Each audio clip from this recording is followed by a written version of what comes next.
India, the world's largest democracy, has robust political landscape characterized by multiple party system. However, in certain circumstances, the government has resorted to banning political parties that it deems to determine to the national interest or political order. This video will dive into the complex reasons behind such bans, their consequences, and imperative to strike delicate balance between protecting national security and upholding fundamental freedoms. The Indian government has cited various reasons for banning political parties, primarily threat to national securities. Parties advocating for terrorism or violence against the states are considered to be a threat to sovereignty and integrity of the nation. Initiating communal violence, parties that promote hatred or hostages between religions or ethical groups can destabilize the society. Criminality, parties involving in organized crimes, drug trafficking, or other illegal activities undermine the rule of law and public safety. Foreign influence, parties suspected of receiving foreign funds or interference that could compromise national interests may be banned. The consequences of banning a political party are significant.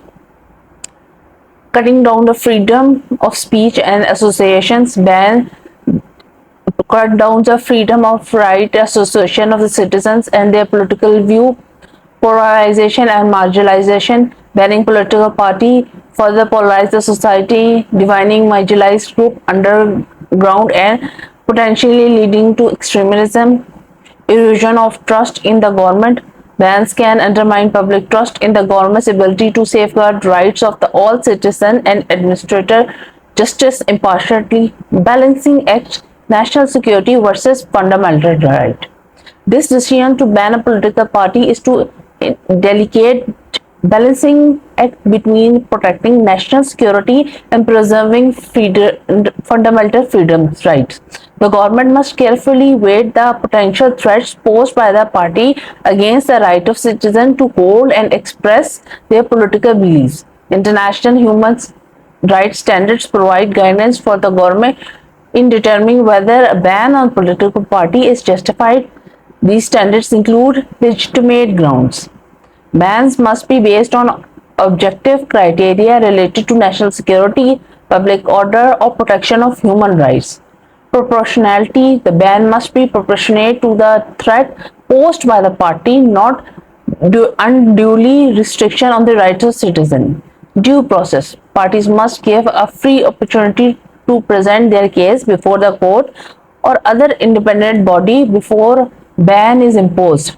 In recent years, several political parties has been banned in India, including Student Islamic Movement of India for alleged involvement in terrorist activities, the Popular Front of India for promoting communalism and violence. These bans has sparked intense debate about the government's rationale and implication of freedoms of speech. The banning of political party in India is a controversial issue that raises fundamental uh, questions about the balancing between national security and fundamental freedoms, but the government has legitimate responsibility to protect the national threat and preserve public order. It must do so in a manner that respects the rights of citizens by adhering to international standards, ensuring due process. India can strike a delicate equilibrium between safeguarding its interests and upholding democratic values.